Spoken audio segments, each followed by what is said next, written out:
You know why we're here.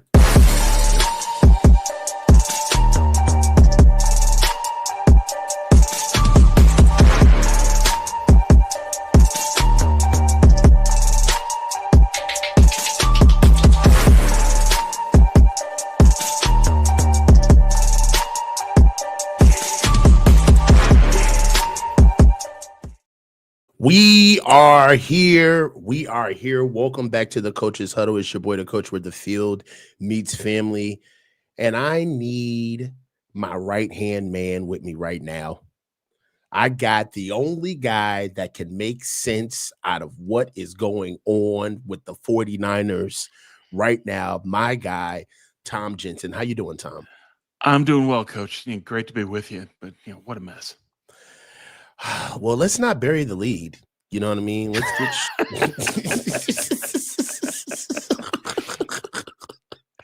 I hate to do it, but let's get straight to it, man. Brandon Aiyuk is just informed through ESPN that in the case of San Francisco 49ers wide receiver Brandon Aiyuk, the team voided more than $26 million in guaranteed money for the 2026 season.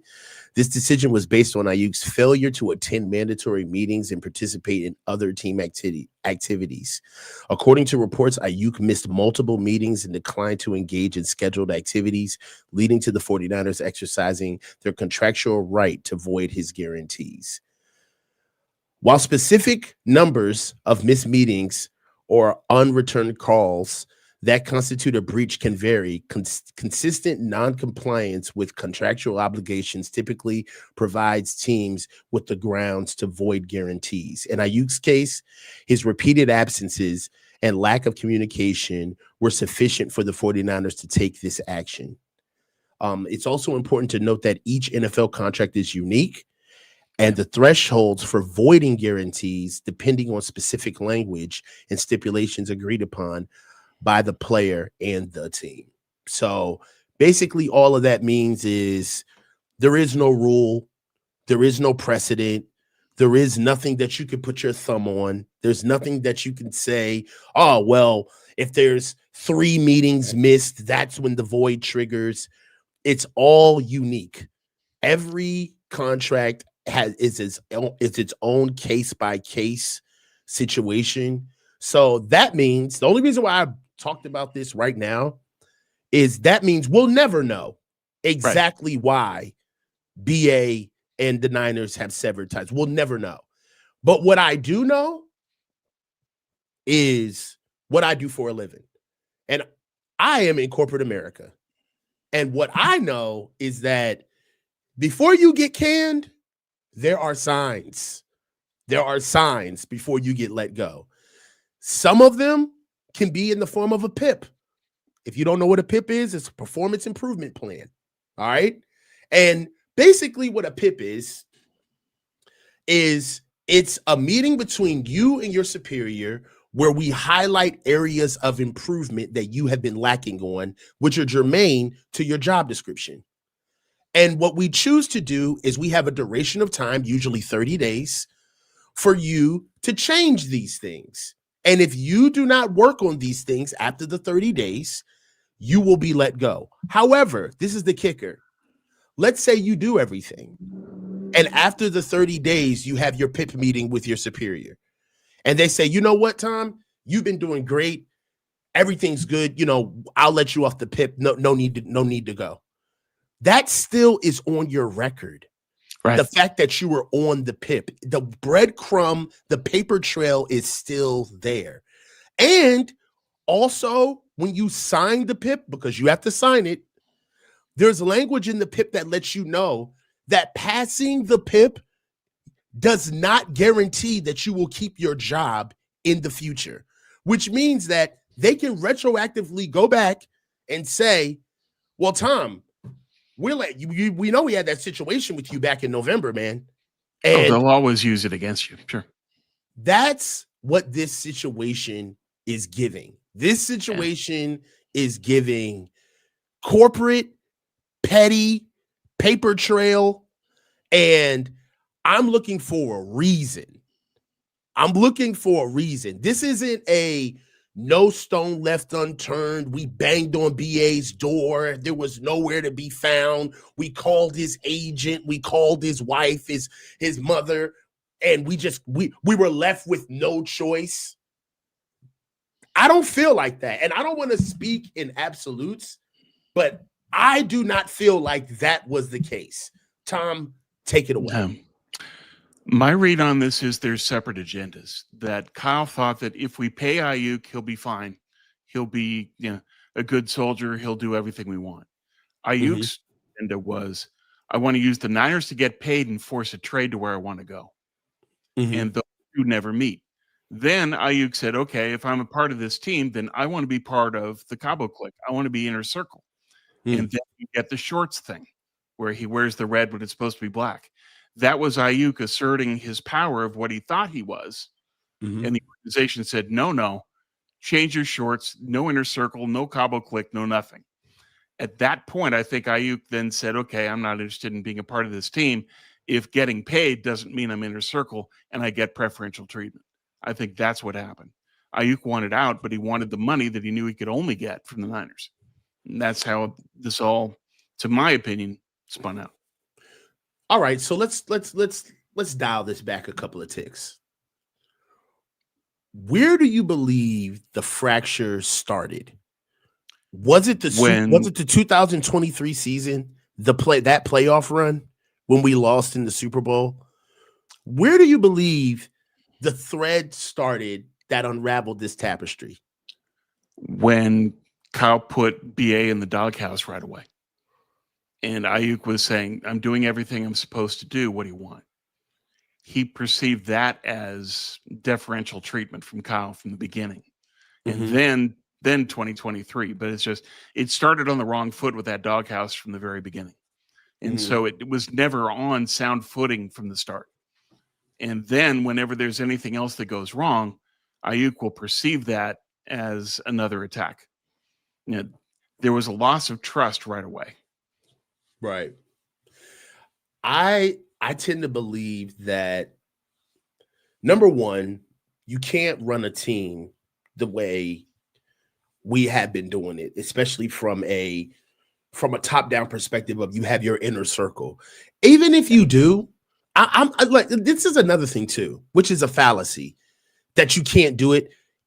There are favorites, okay? That's like your parents saying there's not favorite kids. Bullshit. They have their favorites, okay? Yeah. But you can't be public. You can't be so upfront with it. And I believe that there was a trend, not necessarily in line with every situation looked the same, but there was a trend. Trent Williams getting paid was the bitter end, and he got his money. Same thing with Nick Bosa. Sat out. They waited to the bitter end, missed all of training camp. He got exactly what he wanted. Christian McCaffrey not only got what he wanted, he went back again and got exactly what he wanted. All right. George got paid. I think that for what the production that Brandon Aiyuk was doing in his, I hate to say this, but in his prime, is there a world where Brandon Aiyuk felt slighted by what he perceived the organization's reaction would be to his contribution to the team? Or do you probably? But then I think he's also prone to feeling slighted because of the lack of trust from the beginning. So his antenna is up for anything that relates to that. And then the contract negotiations, the Niners did their usual. They lowballed him into the ground. Aiyuk got pissed about that and said, okay, that's what you think I'm worth? All they had to do was calibrate it and say, what's the market expectation, and pay it. Instead, they wanted to play the contract negotiation game, and things got worse. And then Aiyuk said, okay, if that's the way you're going to treat me, so be it. And I think at that point, he started to make the decision internally that I want to use the Niners to get my money, but then I want to misbehave, so to speak, to force my way out. So you think he wanted everything? I want my money. I want my team. He wanted both. And most players that perceive themselves as that tier, that level of production, think they can call their shots that way. Okay. So let me float this then. Brandon Aiyuk gets paid by hook or crook, literally, right? Kicks Yeah. and screams the whole way through. We all watched it. We were all there for it. This is why I feel like BA being the one who burned this is so crazy to me, because you got paid. You got your money. So this is my thing. If BA's healthy, all right, if BA gets paid, he gets his money, and he gets hurt right away, do you believe that because let me process this. There was a split building between Brandon Aiyuk getting paid or getting traded, correct? Yeah. It was down to the bitter end. We all heard the story. Kyle ran upstairs. No, we want BA. BA gets signed. However, there was a lot of people in the building who felt like, dude, we should trade this guy. He's not worth this money. He's not worth the money. Fast forward to BA gets hurt, comes back, miss all of preseason, gets hurt. Now, do you believe that something changed in the building when BA got hurt? Where, let's be honest, human nature is I told you so. Right? That like it's just that's just natural. Sure. We default to it. Yeah. Come on, man. I'm guilty of it. We're all guilty of that. Exactly. Yeah. Do you believe that there was an environment of I told you so loud enough that it got to BA where he's like, hey man, I'm out. I see how you guys really feel, right? Because if you think about it, BA, he's the one that kind of wigged out. But as far as the organization is concerned, they held serve during these negotiations, right? We like BA, we want BA. BA found out that they were going to move on from a couple of times, but nothing to the level of vitriolic, toxic shit that BA was doing. Yeah. And especially when he got signed, I would imagine that they held serve. BA, we're welcome that you're here. Could it be a world where he started hearing some chirping like, you know what, motherfucker, we didn't want you. And now that you're hurt, it's ridiculous. Mind you, BA has multiple ligaments torn, right? He's not just coming back from an ACL, right? Yeah. So PCL, MCL, yeah. Is there I just don't think, I'm sorry, BA is way too erratic for that to be the story. That he was so calculated that once he realized the Niners were trying to trade him, he got paid. Then he realized, once I get hurt, I'm gonna force my way out of here. I don't see that. I don't see that. I see the Niners. I think that was in his head, though. Once the contract negotiations got that heated, I think it was in his head that I want to get my money and then force where I want to go. I think that's what his plan was. But in terms of when he got hurt, then what? I think that, yeah, there's some told you so to it, but it's more that his behavior and his actions reinforced what they were already thinking, that it made them more convicted of, okay, we made a mistake in keeping him. It was more of, okay, now we know for certain, as opposed to prior to getting hurt, now we know at 80%. You know, all it did was move the needle to 100 for most of the organization. But for BA, he then sees everybody but Kyle wants me gone. I'm going to remember that. And I'm going to let that inform how I behave with this team. You've already given up on me. I'm going to give up on you. Kyle isn't enough for him to say, okay, I'll be the good soldier. Not when everybody but Kyle wanted to move him. And truth be told, I think that he wanted to be moved. Yeah, he wanted his money and he wanted his team. So he wanted to go to Pittsburgh. So even though Kyle stepped in last minute to save him as a Niner, that's not what BA wanted anyway. And that's part of all this too. All right. So $48.2 million, 7 games, 25 catches and 0 touchdowns. That's what we got out of him, right? Hell no, I'm not walking away from the 27 million guaranteed. Hell no. So, and this, you know what? This brings up my next point. Where does the finger of blame go? Do they all got a hand in it? Is this 50%, 50-50? Is this 60% John? Is this Jed involved? Who's to blame? All of the above. Let's Because they get all, to in it. their own dysfunction, create the situation. Kyle doghousing BA creates the problem to begin with. Then the contract negotiations, Niners being tough guy early, lowballing him, pisses off Aiyuk. Then there's talk of, maybe we should trade him, pisses off Aiyuk some more. Then Aiyuk says, okay, now I want to go somewhere else anyway.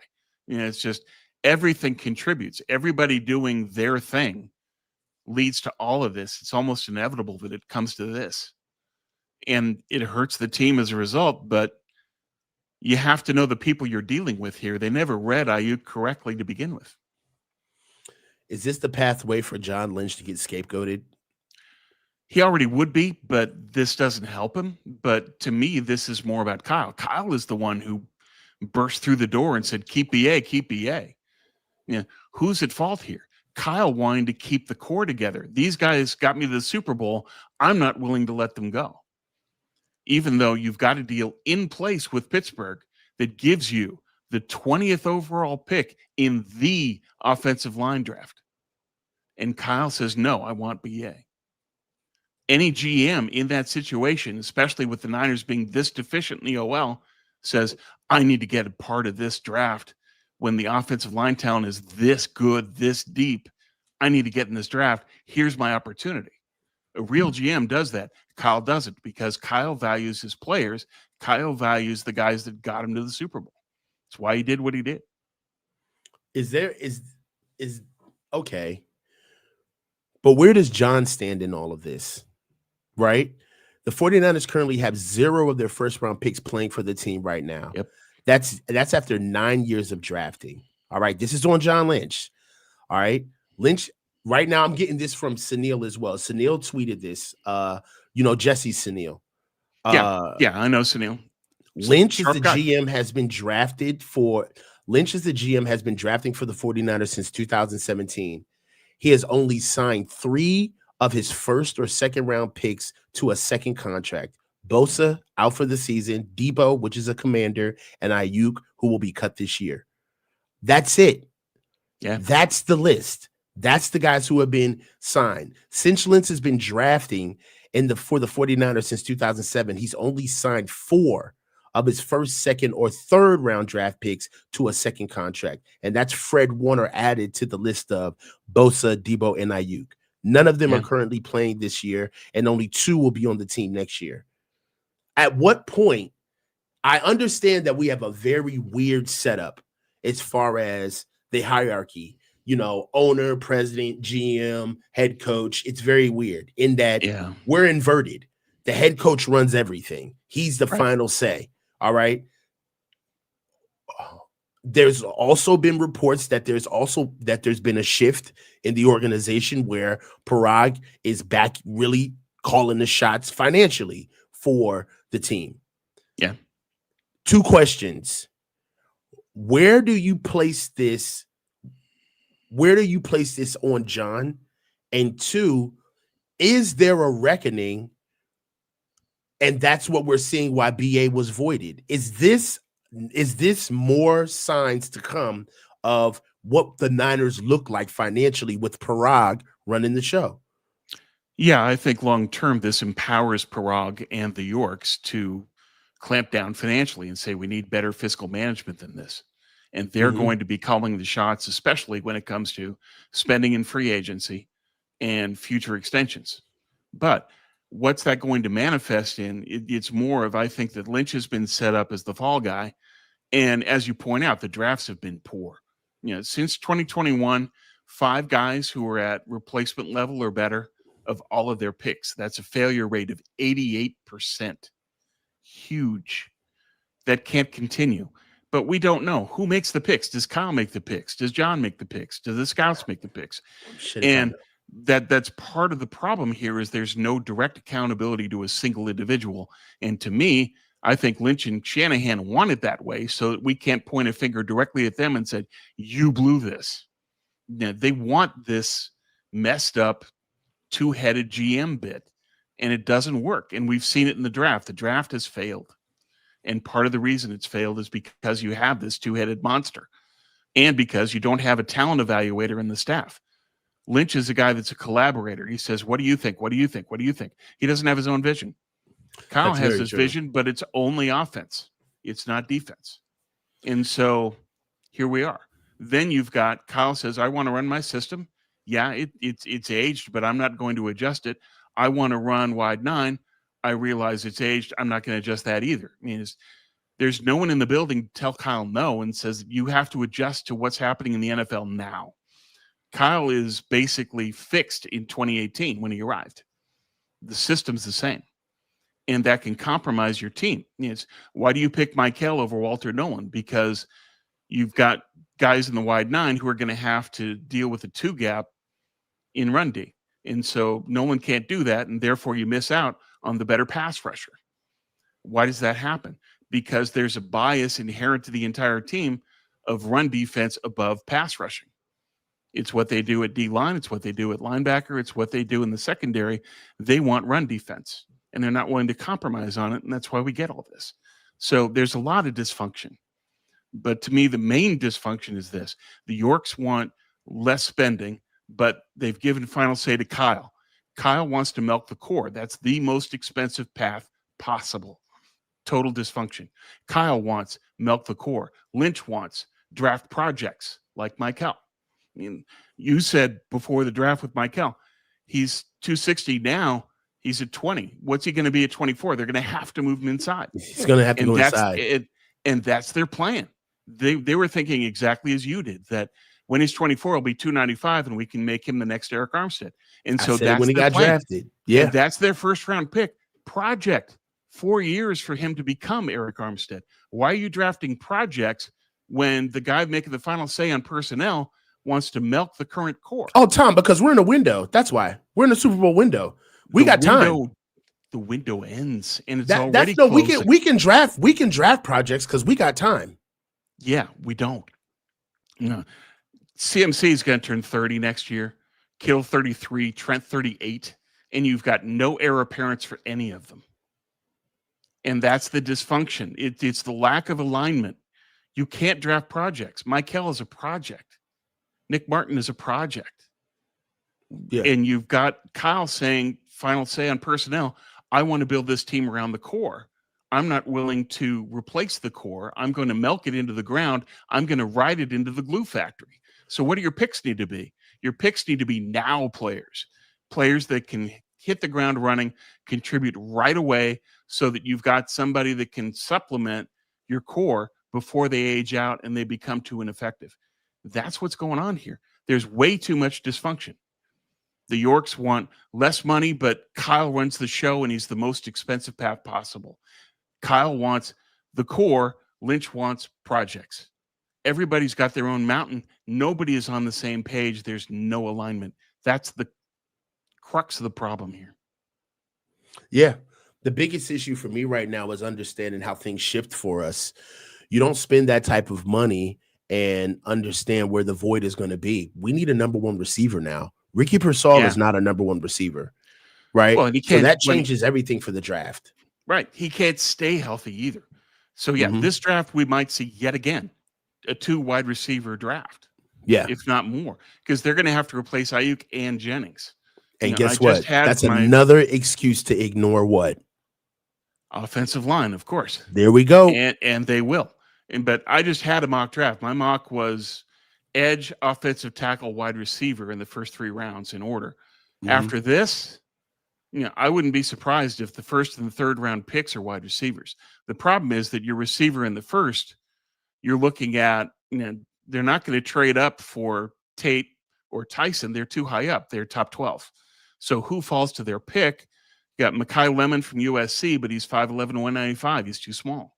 Mm-hmm. You've got Denzel Boston at UW. He's 6'4". He's got the right size, but he can't release from the line. He's more of a replacement for Jawan as a contested catch guy, a boundary guy, a run blocker. He's not the X receiver you need. The X receiver I think they want is Malachi Fields from Notre Dame. They had 3 scouts that went to the Notre Dame game last week. That's not to see Jeremiah Love. That's to see Fields, because Love's gone. Love's top 5 now. Yeah. So Fields, 6'4", 220, 18.6 yards per catch, explosive player. He fits what they want, what they need. He's 3rd round. But they could end up saying, okay, we're going to take Mekhi Lemon as a receiver in the 1st, and then we're going to take Fields as our X receiver in the 3rd. I can see that going down. Yeah, for sure. Right now, I think, and then they'll piecemeal offensive line, is which they always do. Yeah. I think the biggest thing right now is understanding what the path forward is fiscally. I don't think that we're going to see any more splash deals. I think that time is over. We're not going to, it's going to be a hard press to see a guy get a big deal here for a while, or they're going to have to be for sure enough what they expect. I just, how much goodwill do you think the regime has lost with this Aiyuk deal, meaning Kyle and John, to the organization? A ton. I think there's a lack of trust. There's a belief that they can't be trusted to deliver what the Yorks want. The Yorks want fiscal management, and they want a sound roster where you don't overspend on players. But what they want really is Bill Walsh. You let a player go a year too early rather than a year too late. Kyle is the exact opposite. He keeps players beyond 1 year late, 2 years late, 3 years late. I mean, we're talking about, are they going to give an extension? I think they will. And the CMC bomb is coming in this offseason. Why is CMC getting this many touches? Because he's after money. Another bag. Yep. And Kyle, he knows that Kyle will give it to him. And so Kyle is not only going to keep McCaffrey, he's going to give him more money. He's going to give him another raise. And that'll be an extension, or it'll be exercising the team option for next year. Either way, McCaffrey makes more money. He's happy. Kyle's happy because he gets to keep pressing the CMC easy button on offense, and you get this thing continuing.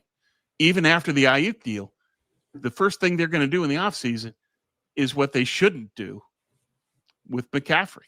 They're going to keep him and extend him and give him even more money, because Kyle's so? Kyle. Yeah. I think that I don't trust Kyle any further than I can throw him. And I think that he wants McCaffrey. He trusts him just like he trusted Aiyuk. I want this guy because my offense succeeds when I run it through Christian McCaffrey. Problem is that that's only true as a receiver now, not as a back. Yeah, that's over. Are you willing to sacrifice your run game by keeping McCaffrey as your number one back? That says, yeah, but Christian is the most effective when he's playing as a running back, is when he's most effective as a receiver, as opposed to just move him into the slot and use him that way. No, because Kyle can use him best when he's at running back as a receiver. And so that's why we get this extension. That's why this dysfunction continues, because Kyle wants to milk the core. If the Yorks want to have tight fiscal management, they need to take final personnel say away from Kyle. That should be the punishment for this. Are they willing to do that? No, because Kyle lays the golden eggs. He lays the home playoff games. That makes him the most money. That's what they're most interested in. And the dysfunction continues. You want tight fiscal management, but the guy with final say spends like a drunken sailor. Yeah. Everywhere you turn with this team, there's dysfunction. Yeah, I'll tell you this. Something else, they're never going to fire him. They're never going to fire Kyle. No, Kyle might walk, though. I think if he that's thinks my they opinion. Can't contend anymore, he'll walk. That was my point, which was, now you're fine. I think that he's going to walk. I believe that there's no world where Kyle will get his wrist slapped in front of everybody. He's not going to just, and he's not going to clean up the mess once CMC's too old, Trent's gone, George is too old. He's not going to weather the storm, especially if he doesn't have picks. He doesn't have anything that really kind of tips the scales for him. On top of the fact that this is still an issue, but we forgot about it because Saleh came back, thank God.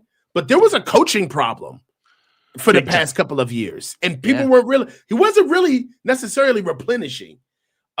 We finally got rid of the special teams guy, but we had to get Brand from Saleh. Yeah. So for me, I still look at that as an issue. It's just on hold right now because Salah's here and we forgot about it. Yeah, I really sure. believe that there's not a world where they walk down on Kyle and tell him, hey, we're letting you go. I think Kyle will resign. I think he would resign, calm down for 1 year, and then have a bidding war. Come right back out, have 2-3 teams, and everybody he'll be the hottest thing smoking, being off for a whole year. Yeah. I definitely see that happening. Is that how's this Kyle hate? Kyle hate is get it. Faithful. Okay, I saw your chat earlier where Kyle spends like a drunken sailor, but they get to the Super Bowl. Here's my point. Kyle as a coach gets them to the Super Bowl. Kyle as the real GM with final say prevents them from winning a Super Bowl. The lack of investment in the offensive line, the inconsistent team building, the overspending on the core, and the underdevelopment of rookies, and the lack of alignment, and not dealing with the injury problem, all of that is on Kyle. So yeah, you can say Kyle gets in the Super Bowl. Kyle also loses the Super Bowl. You have to take a hat away from Kyle. You have to say, okay, you are great as a coach and an offensive coordinator. You are not as a GM. We're taking final say away from you. We're also going to bump Lynch up to be just the team president, nothing else. Now we're going to hire an actual GM who knows what he's doing. That and only that is their path to a Super Bowl. If all this dysfunction continues, they'll get to a Super Bowl. You'll say great, but this team has been built about rings, 5 of them. I hate to and they're not winning a 6th until they deal with this issue. Kyle cannot have final say in personnel anymore. And this Aiyuk thing just proved it. Yeah, I think this is the smoking gun where the contracts, the putting your hand on everything, you can't unsee this. The number 3 overall quarterback that you burned, whatever, that one got swept under the rug. But Purdy, you know what I mean? Yeah, but you can't unsee this, man. Debo getting paid, him moving on, that stunk, but they moved on from that. But this right here, I think that it just shows that there's a lot of responsibility that's going to get taken, that should be taken away. As an organization, are we kind of a laughingstock? I think we are to an extent. People respect Kyle as an offensive mind, but the organization, they kind of look at it and just kind of chuckle. Is that this GM situation says we're not serious as a team. Yeah.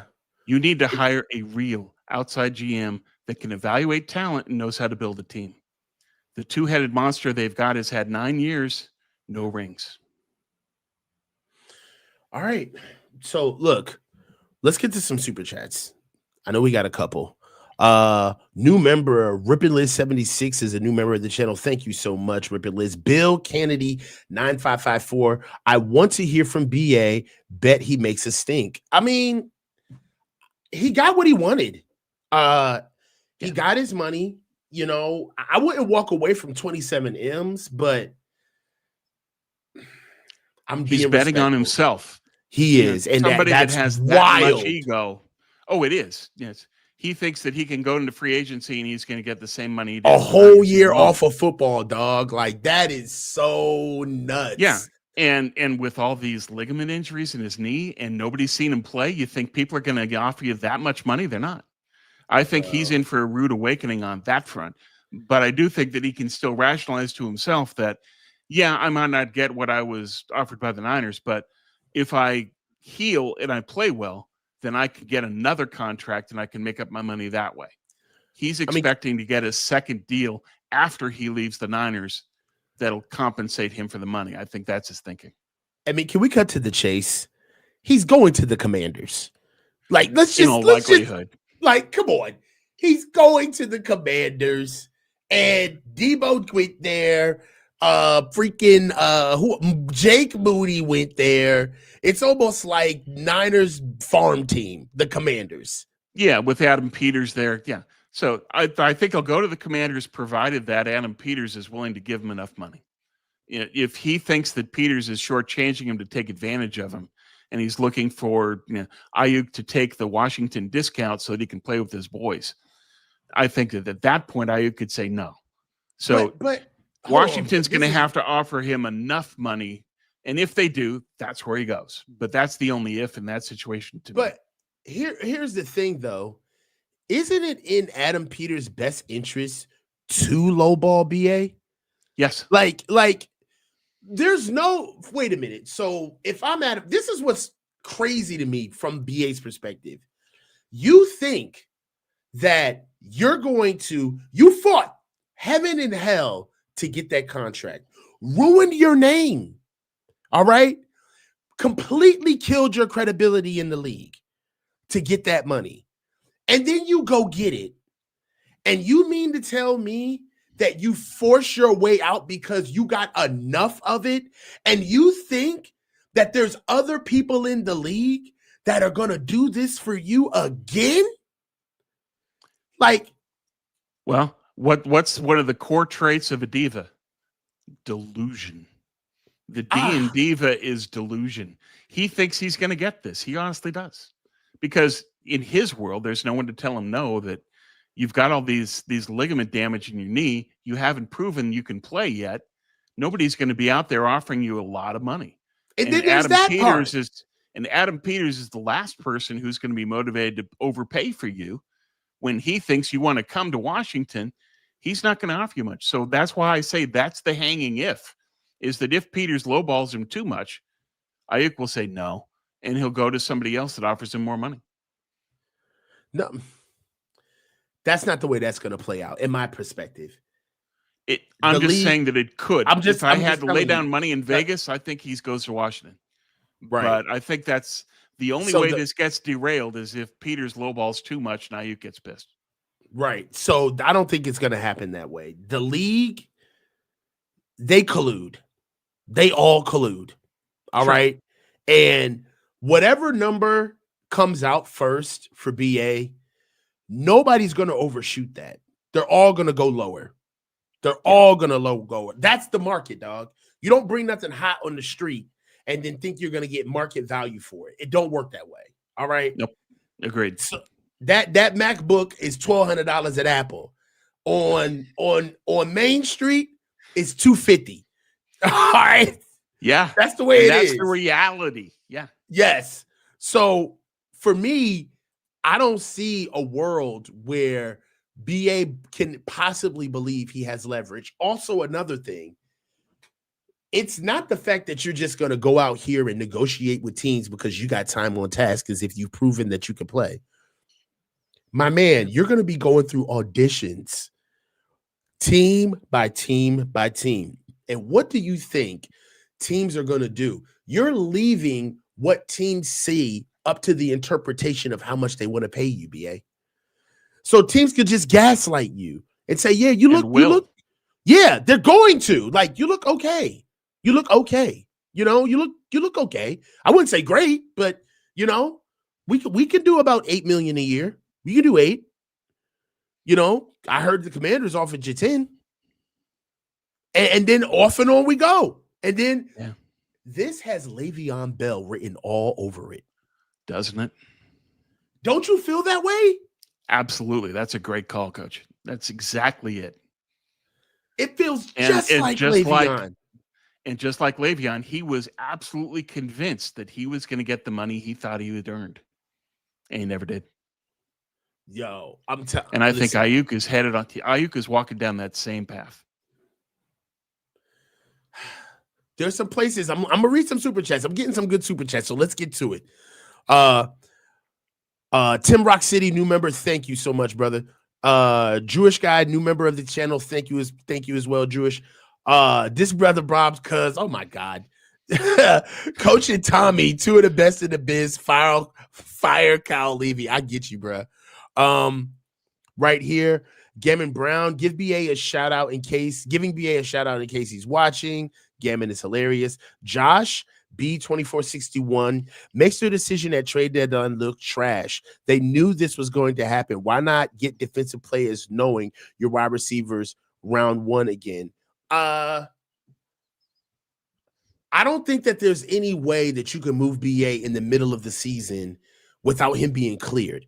BA has not been cleared. We're forgetting the fact that this news came out and he still has not been cleared. Right. So there's no world where you can move BA before the trade deadline. Also, I don't know, Tom. It just doesn't make sense. Why would you void him? Do you think that BA was healthy and the Niners were not, and the Niners didn't want to clear him? I don't think so. Or at least not initially. I mean, they voided it in camp, basically. We're just hearing about it now. But I don't think they knew at that time. Wait a minute. You breaking news to me. God damn it. Hold on. They voided this in camp? Yeah, that's one report. I haven't seen a number of them, but apparently they voided it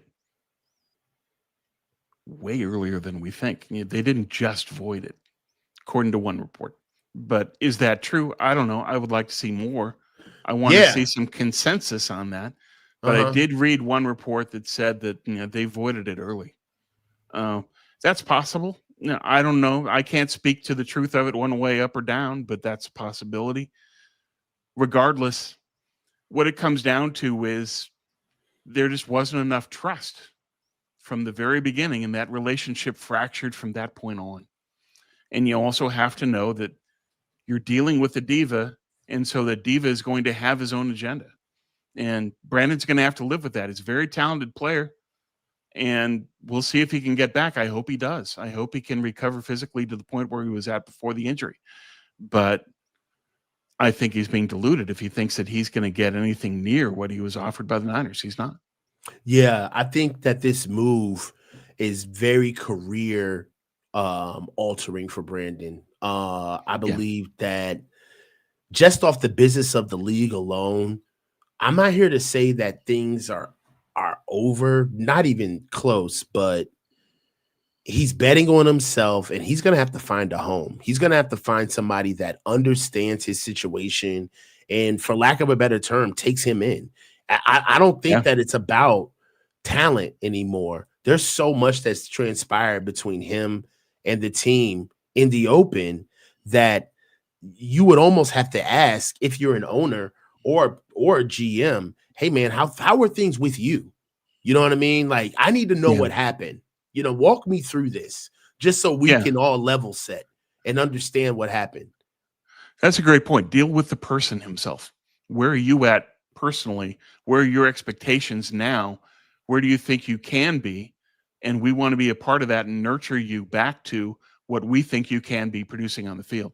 And the best opportunity for that is Washington, because Jaden Daniels played with him at ASU. Debo, his former teammate and a guy he trusts. Adam Peters, presumably a guy he trusts as well. I mean, that's the best environment for Aiyuk, is to go to Washington, because that's where he'll have the most support, especially from the quarterback. And the quarterback can set the culture on a team, especially one where Daniels is the driver of the franchise right now. And so he says, I want BA. The Commanders are going to need to respond to that and say that, okay, this is what Jaden Daniels wants and he thinks it can work. Let's see if it can. Let's make a nurturing environment for Brandon. So I think that's where he should go, and that's where he would likely go, provided they pay him enough money. Yeah. I believe that, like I said, they're going to have somebody that's bought in, that understands. And then also there's the wide receiver one element of it all. He got paid as a wide receiver one. That was a big point of contention in the negotiations, where he ranked, if he was a high number 2 or a low end number 1 or number 1 at all. Some people didn't have him there. I believe it's a shame, because I believe that question still isn't answered. He's going to go to a team. What if he goes to a Commanders and the Commanders are like, we just went that? I just noticed something. The Commanders just went through this already with Terry McLaurin. Yeah. They just went through this. Yep. I don't know. What if the commander, what if the brass at the Commanders is like, hey, Adam, I know you love the kid. I'm sure you got a great rapport with him, but hell no. We just did this. Maybe so, but I think that the Jaden Daniels aspect of this makes that a little bit tougher for them to tell Aiyuk no. Because this is your franchise saying, I want Brandon Aiyuk. You want your quarterback happy. So that's a complicating factor in all of this. Right.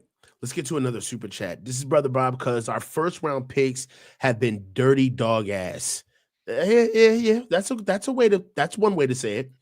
Antoine Green. Technical term from Bob. There we go. Awesome. Very astute observation, Brother Ka.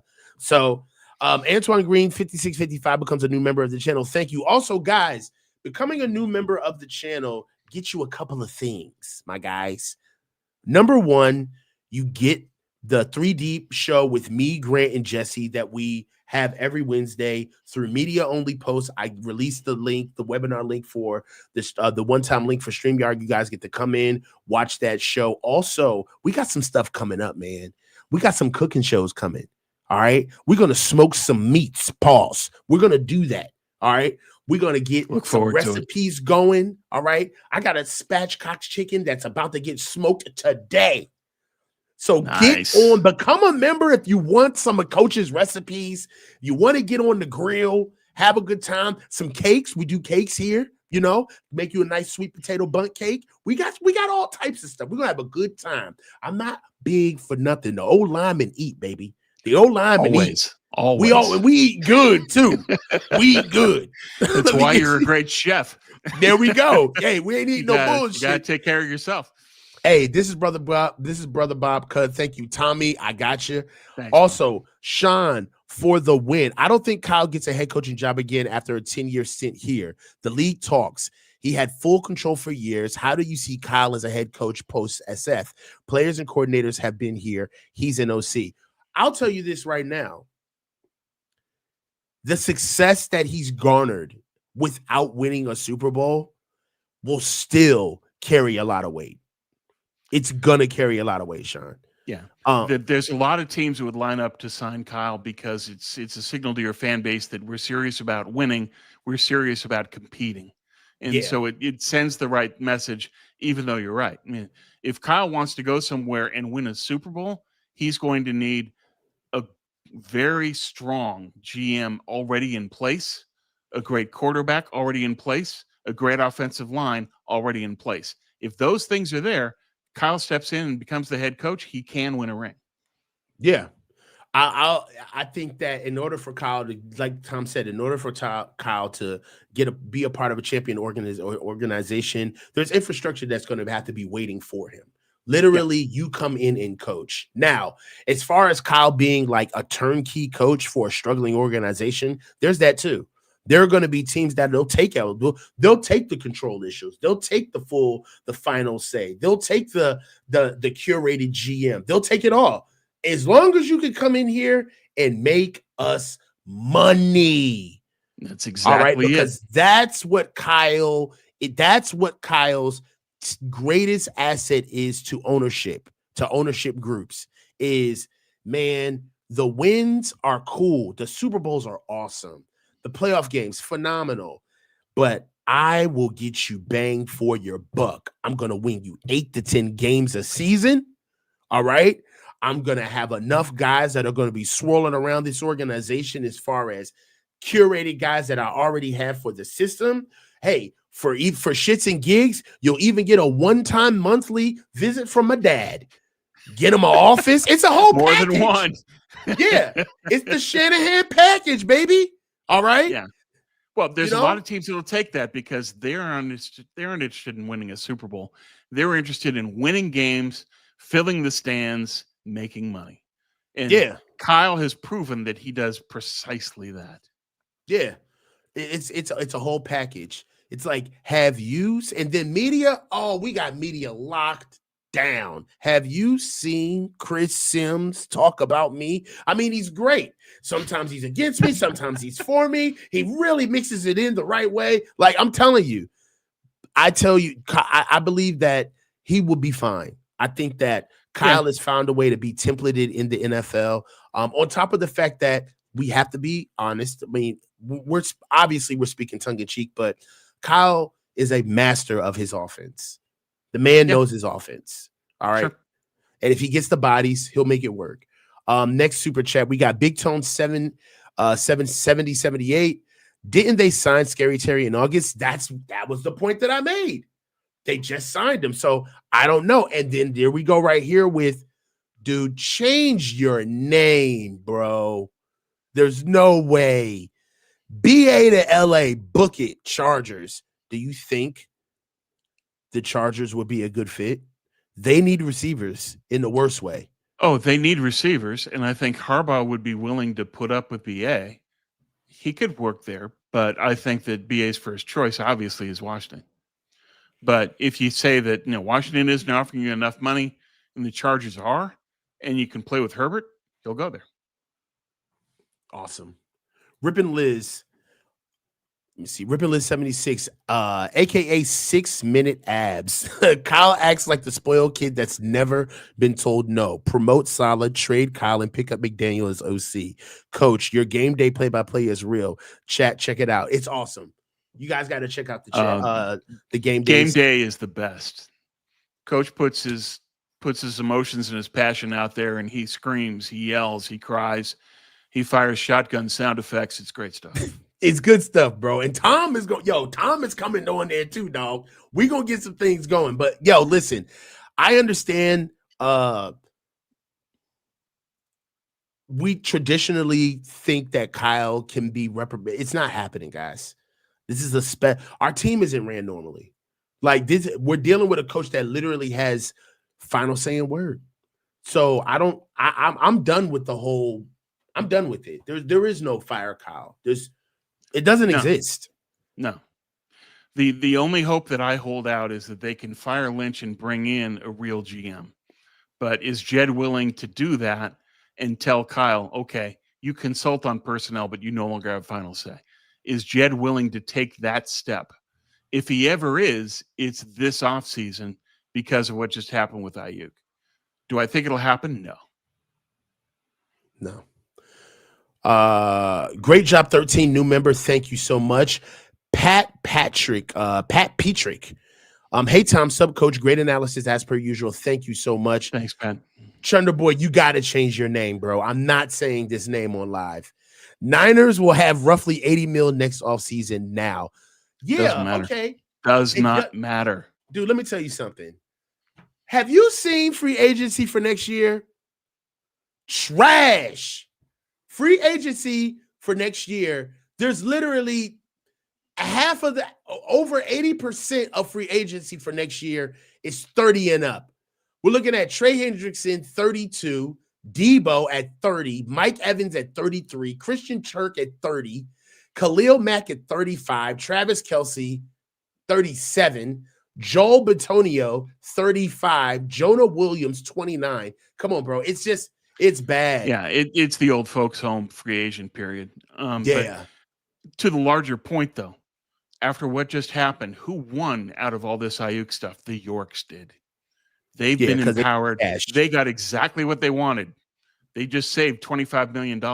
They're going to use this whole episode as proof of saying, you guys don't know what you're doing. We aren't going to spend in free agency. And then Chanderboy says, yeah, but we got $80 million in cap room. They said, that's nice. So they're what? Not going to spend it. They'll stare at that shit. You could have the best free agent class in history. They still wouldn't spend the money. They want to save their money. They've made that clear. And they just proved it by getting rid of Aiyuk and forcing through a way for them to get out of the contract and save 25. They feel empowered, emboldened. They aren't going to spend in free agency.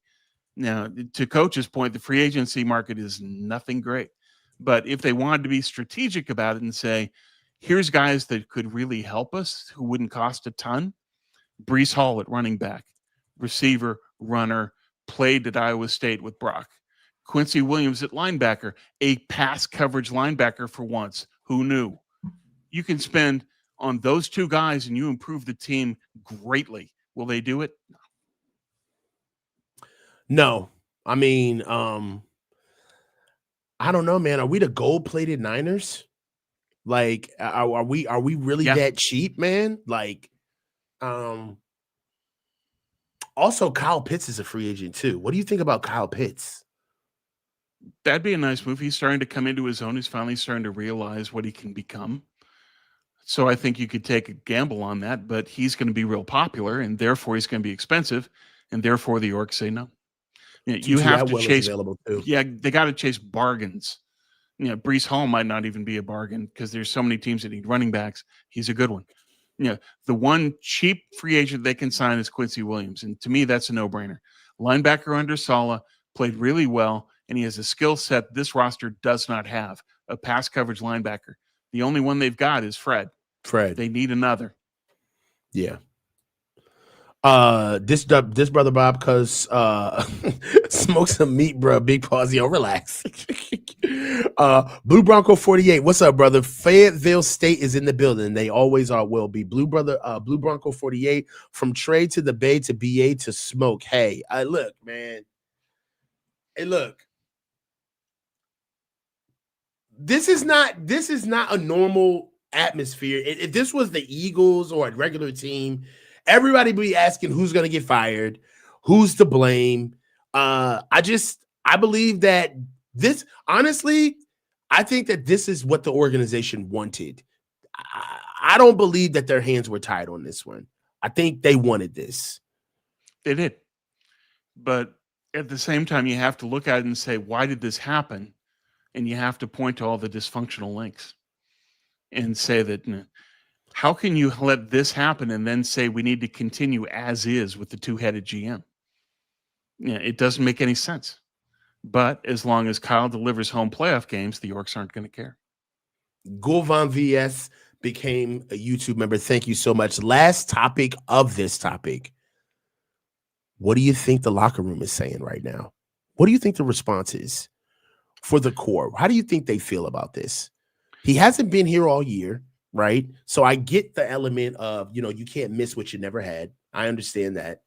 But with him officially being out right now, do you think, what do you think? How do you think the locker room will be affected negatively by this? I think it could be to a degree, in that this all spun out of control and it didn't need to be. There's a needless aspect to all of this of just, this didn't have to happen. This could have been avoided. I think that's in the head. But I also think that they're looking at this and saying that BA was our boy. BA was in the foxhole with us. We were fighting together in a Super Bowl, and now he chose not to be a part of it. He chose to withdraw. And if I'm in the locker room, I would look upon that as, okay, he left me. I don't know if that's a universal thought, but I think that especially for the core folks, the people that have played with BA from the beginning, they have to feel at least slightly betrayed by his actions in this. But they also have to look at this and say, I don't like how this makes us look. We didn't have to go down this road, and we did. But my concern also is, what does this message send to free agents? You've got a team that gets a ton of players injured unnecessarily. You get a team that handled this wrong from the get-go, and everything just doesn't seem to be aligning correctly on this team. If you're a free agent, why would you come here? Yeah. It doesn't look good for us. It doesn't help us. And I'm hearing right now that Kyle is about to give a presser about it. So I definitely want to get to that and hear this. Hey, Tom, what do you got for the rest of the weekend, man? Just kicking back, riding, and healing up. Hey, man. Yeah. Hey, man. Listen, Tom's been going through a couple of ailments, man. He's a professional bodyguard at night. He moonlights.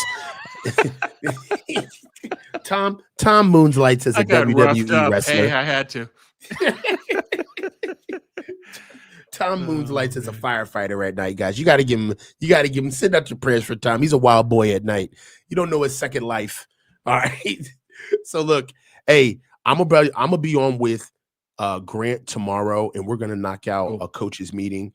So we can get to this and talk about it. Hey, Tom, this one was awesome. I think we got one more from Brother Bob. They just gave away money for no reason. Who does that?